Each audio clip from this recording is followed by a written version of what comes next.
Hi, my name is Chris Smith, and in this video I'll show you how you can set up an experiment so that you can be sure the product features and changes that you're making have a real business impact. And the end result will be a dashboard that looks like this, so that you can quickly see how your experiments are performing. We'll cover feature flagging, experiment setup, configuring your data warehouse metrics, and connecting metrics to features via a metrics library and your new feature flag. And we'll see how all of this can make a real business impact. And in this, I'll be using Eppo, the only warehouse native experimentation tool. So what is an experiment? A product experiment is a way to test if a product feature, design, or strategy is effective. It usually involves trying different variations to see which one works best. And the goal is to improve the user experience, to make customers more happy, or to improve business results. For example, say that you have a SaaS business, and in the SaaS business you have a free version of your product, and you want to know if a guided onboarding experience is going to lead to higher usage of your product or a higher conversion to paid plans. And not only that, we also want to know if it has a neutral or even negative impact on our upgrade rate. We only want to ship the feature if it's positively impacting our upgrade rate. If it's not, then we should scrap it and try a different direction. So to answer these questions, we need to set up an experimentation system with a few key components. Feature flagging, which allows you to enable or disable different features in your product for your audience. User tracking and analytics, which allows you to track and store which actions your users have taken. An experiment setup, which allows you to connect feature flag data with user behavioral data and apply statistical analysis techniques. And business metrics, which allow you to see how your experiment impacts important business outcomes. So let's dive into each of these components, starting with feature flags.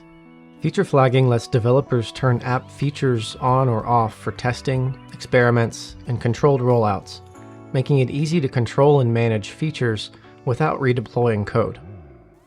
Feature flags also let you control the exposure of a product change throughout the product lifecycle, starting from development with only the engineer, to QA with your team, to a small smoke test on a fraction of users, and then to a full-scale A/B experiment. So to generate different experiences for your users, you need some code that's going to run on the front end, so that when the subject gets to your site, they're randomized into some sort of experiment group, and this happens through an SDK. So the Eppo SDK either runs on the client side or the server side, and it would determine whether the person gets the normal experience or the new onboarding guide experience. You can find more about how to use the Eppo client or server-side SDKs in the Eppo docs. To set up a feature flag in Eppo, click on Feature Flags on the left-hand side, then click Create New. We can give it a name like Onboarding Flow, and then set up a few different variations with values that you'll be able to control from the SDK. You can also create more fine-tuned targeting allocations by selecting Add Allocation. For instance, we could say we want to target by revenue and only show these experiments to users who are part of an organization with less than $2,000 in revenue. And then we can control specific traffic exposure and weighting for this specific allocation group. Next, we can save our allocation group and view the code so that we can implement this on the front or back end in our code base. And finally, we can enable the feature flag in our test or production environment. Another critical element of feature flagging is logging which experiments a user has been exposed to. So if the user experienced this onboarding guide, you need to log that data into some sort of system. So normally this is going to happen by, say, firing off a user behavioral event with Segment, for instance, which eventually gets stored in your own data warehouse. And you need to do this really regardless of whichever feature flagging tool you're using. You can find more about this in the Eppo docs. Now that we've set up some feature flags, implemented our SDK, and we have some users viewing our new onboarding guide, and we're logging that data into our data warehouse, we can start to set up some queries to configure an experiment dashboard. Essentially, we want to look at which users saw our experiments and what did they do after the fact. You could build your own custom app or dashboard for this, but let me show you how you can do it in Eppo. Now we're ready to configure our assignment and fact SQL queries. To do this, go to the Definition section. Select Create Definition SQL. Choose Assignment SQL and User. And here you can specify the SQL query for your assignment groups. Let's take a look at an example. Here we're pulling in the user IDs, experiment names, timestamps, browser, and country from our assignments table. Next, you can do the same for downstream events by creating a fact SQL for upgrade events.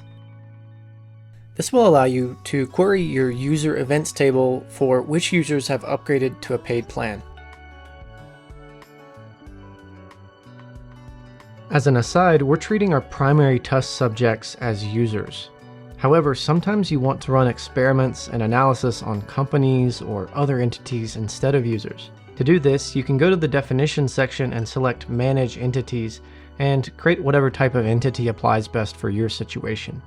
Now that we have our query set up, let's bring that data into our experiment setup so we can start analyzing the results and see if our new guided onboarding flow is leading to more upgrades to paid plans. To set up an experiment, click on the experiments icon on the left-hand panel. Then click the button for a new experiment. Give it a name such as My New User Onboarding. Select the entity it applies to, so users, and then click Create Experiment. Next, we'll configure our experiment, starting by accepting our default statistical analysis plans for the company, and selecting our assignment and analysis date range, let's say February 1st through April 1st. Now we'll link the experiment to our assignment SQL we just set up, selecting the Eppo onboarding assignment group. And then we'll link in our feature flag experiment key for our new user onboarding feature flag. Specify the applicable traffic exposure setting, and lastly, add in our second variation. Next, we'll save our changes, and now our experiment is ready to rock. Now that our experiment is set up and Eppo knows how to interpret the data, we can start adding decision metrics so that Eppo will calculate how our experiment is performed in relation to any number of different metrics. So let's create a metric based on our fact SQL from earlier. You can create a metric directly from here or go to the left-hand panel and click on the metrics icon. Next, click on the Create button and select Metric. We'll say this applies to the user, and then let's give our metric a name. Total upgrades to paid plan. And we'll select the upgrade fact that we created earlier and tell Eppo to sum the values for this fact. Now that our metric exists, we can go back to our experiment dashboard and add it as a decision metric, selecting the total upgrades to paid plan. Now let's take a look at a fully built out decision metrics panel. We can start to explore the performance of our experiment and determine whether it makes sense to ship our new guided onboarding feature.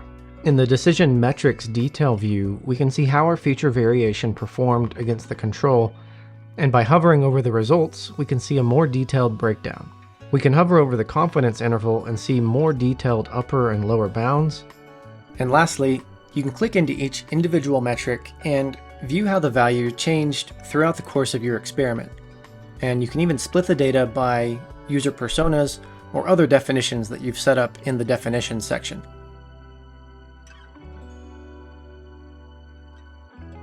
In conclusion, we can see that our new guided onboarding flow was successful in increasing the amount of users who upgraded to a paid plan.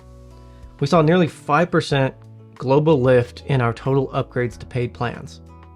In other metrics, we also saw our site creations go down, but our number of activations and net subscriptions slightly go up. So from here, we can continue to dive into this further and further refine and iterate on our experiments. I hope you have a better understanding of how to set up an experiment, combining concepts like feature flagging, SDKs, assignment and fact SQL definitions, as well as metrics can come together with an experiment setup and statistical analysis tools in order to help you understand how you can run experiments on your product to have a real business impact. Thank you for watching.